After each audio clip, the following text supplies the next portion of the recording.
Vous voulez anéantir tout un groupe de monstres au tour 1? Rien de mieux qu'un ninja pour ce genre d'action.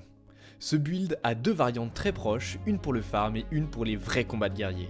Je vous présente le build originel en premier pour les combats difficiles. Le passif de Shiro Shaiden, après une téléportation, notre prochain sort coûte 1 P1 de moins.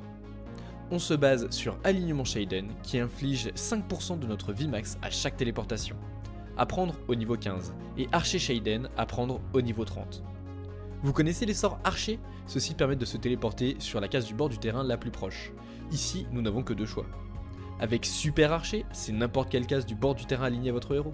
Vous gagnez ainsi énormément de dégâts en optimisant vos téléportations. Pour le reste, on achète les sorts nécessaires et on met tout en vie. Au niveau des sorts, on joue les 4 sorts élémentaires qui donnent Archer et les 4 sorts Shiro Shaiden qui téléportent votre personnage. On ajoute 2 sorts de pioche, dont un qui donne Archer, et 3 sorts de téléportation pour plus de dégâts. On complète avec 2 sorts de placement.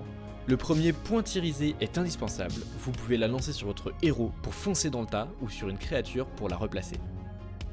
Pointe répulsive est plus situationnel et est surtout présent pour arriver à 15 cartes. Pour les améliorations de sorts, je ne peux que conseiller d'améliorer les sorts Shiro Shaiden qui donnent Archer en cas de coup critique. Pour les compagnons, on prend le Pyu-O Yaki à condition d'acheter l'amélioration qui donne plus 1 P en réserve. Sinon, vous pouvez prendre son remplaçant, le synchronisateur minutieux, qui coûte une jauge de plus.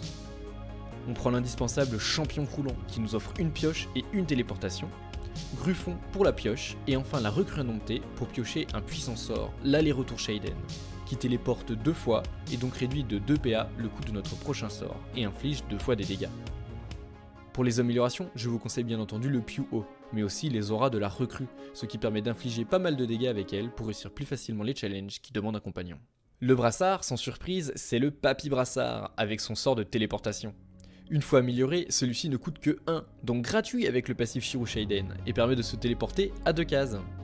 Ensuite, un Tilus pour avoir les sorts à 2 PA en main de départ, et l'Anopulant pour réduire le coût de ceux-ci, indispensable pour lancer un maximum de sorts au tour 1 et détruire les adversaires. Pour tenir sur la durée, on complète avec le Problemo, qui donne plus 1 de pioche par tour, et le Geladome qui donne plus 1 PA de réserve par tour. D'ailleurs, il me le manque. On va l'ajouter comme ça, voilà, parfait. Avec ces deux anneaux, le deck tient très bien sur la durée. Pour le build de farm, on se moque des anneaux qui ont des effets à chaque tour, puisque l'on veut finir le combat vite. On remplace donc le Gelano par un Pstiné, qui donne directement plus 2 PA en réserve, et un Culaire qui donne directement 2 cartes, et en réduit leur coût de 1. Les effets des anneaux s'appliquent de haut en bas, pensez donc à placer le Culaire au-dessus du Pulant pour que les 2 sorts piochés soient réduits d'un PA supplémentaire. On descend donc en deck 12, on peut retirer la pointe répulsive, Ataraxie car la pioche ne nous intéresse pas, et le sort RA5 beaucoup trop cher. Avec ce deck, vous vous missez votre main tour 1 et vous ne pouvez plus rien faire après. Mais si vous avez fini le combat, aucun problème, c'est parfait pour le farm, je vous montre ça. Actuellement niveau 39, j'ai mon Tilus qui est niveau 3, mon Pulant qui est niveau 12, ils sont donc assez faibles. On a sur le build de farm le Culaire et l'Obstiné qui sont un peu plus haut niveau, donc 19 et 27. Ça reste quand même relativement faible par rapport à mon niveau à moi. J'ai 1350 points de vie, au niveau 50 avec les anneaux max, je devrais monter un peu plus de 2000 points de vie et donc faire 100 dégâts par téléportation. Ici on va lancer les Boork. Le niveau 46, donc c'est un peu moins d'une dizaine de niveaux au-dessus du mien. On va pas chercher trop loin, on est sur un build de farm là actuellement, on n'est pas encore sur le build pour le tryhard. Donc là on regarde tout de suite les points de vie des mobs, on voit qu'ici on a elle qui a le plus de vie avec 423, et on voit tout de suite les zones de téléportation, donc on en a une ici où on touche 4 monstres, et une ici où on en touche 3. On préfère les bords du terrain par rapport au sort archer, mais on a aussi cette zone là qui touche 3 monstres, on sait jamais, on peut peut-être aller la chercher un moment, on verra bien. Donc là on va tout de suite cibler celle qui a le plus de points de vie et se téléporter au milieu des monstres. Super archer qui est absolument monstrueux ici. Hop.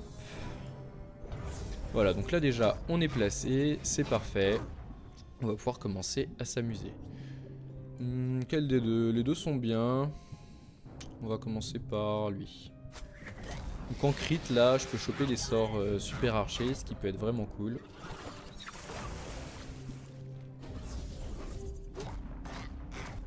Ok, lui qui est déjà presque mort.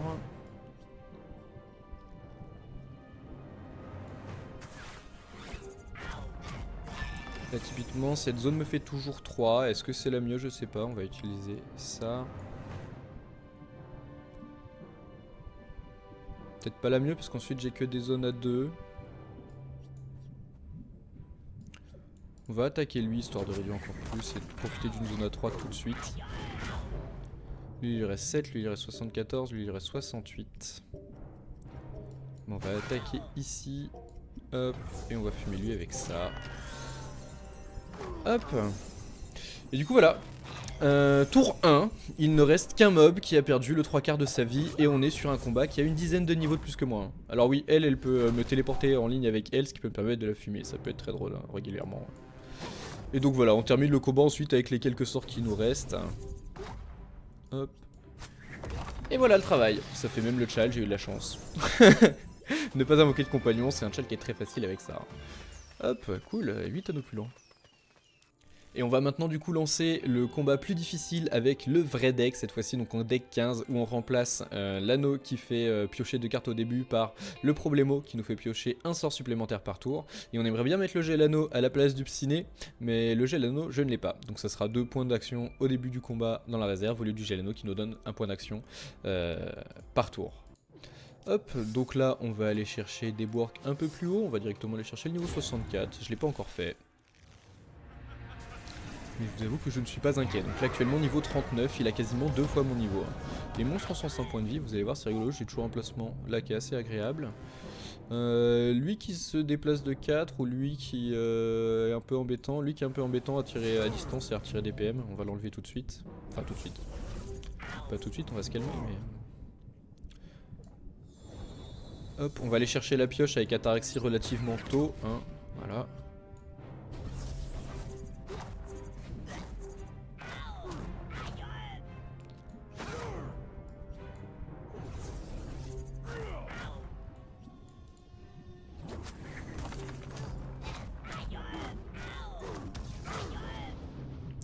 Ok, c'est pas trop mal. Donc là soit je reste dans le coin, quitte à prendre du coup 3 attaques, lui à distance et 2 attaques en mêlée, mais j'ai beaucoup de points de vie, c'est l'avantage du deck. Soit je me casse, là j'ai l'avantage de jouer du coup le psyné qui me donne directement 2 PA, donc je pourrais faire ça et me casser avec un archer ici, mais je prendrais quand même 2 attaques. On va passer. Alors on prend quelques attaques, mais c'est pas gênant. Oh, il se prend une petite météore, c'est agréable. Là, on va pouvoir profiter pleinement de l'aller-retour Shayden qui fait mais tellement mal. On va se caler là, ici. On va toucher 3 ici, puis 4 là. Ou 3 ici pour 3 ici. Et la question, c'est est-ce que je préfère taper lui ou elle 2 fois. On va essayer d'éliminer des mobs rapidement. Donc, on va focus celui-ci. On n'est pas dans un objectif de farm. Hop, comme ça me permet de me retéléporter ici. C'est parfait. Tac. On va essayer d'éliminer lui.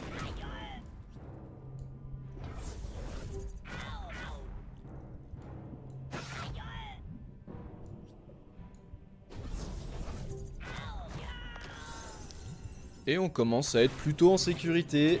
Les monstres ne peuvent plus nous atteindre actuellement. On redraw 2 sorts par tour, vous voyez, on balance 1 milliard de sorts et pourtant on a toujours une main quasiment pleine. C'est très agréable à jouer. Hop, on va foncer sur la scorie, on s'en fout, hein, on est d'accord? Qui a le plus de vie? C'est toi qui as le plus de vie, sur toi qu'on va lancer les sorts. Là du coup voilà, les zones de TP c'est ici et ici. Hein. Hop. Là j'ai toujours que 2 PA en réserve du... Mais normalement, je suis censé être à 3 déjà.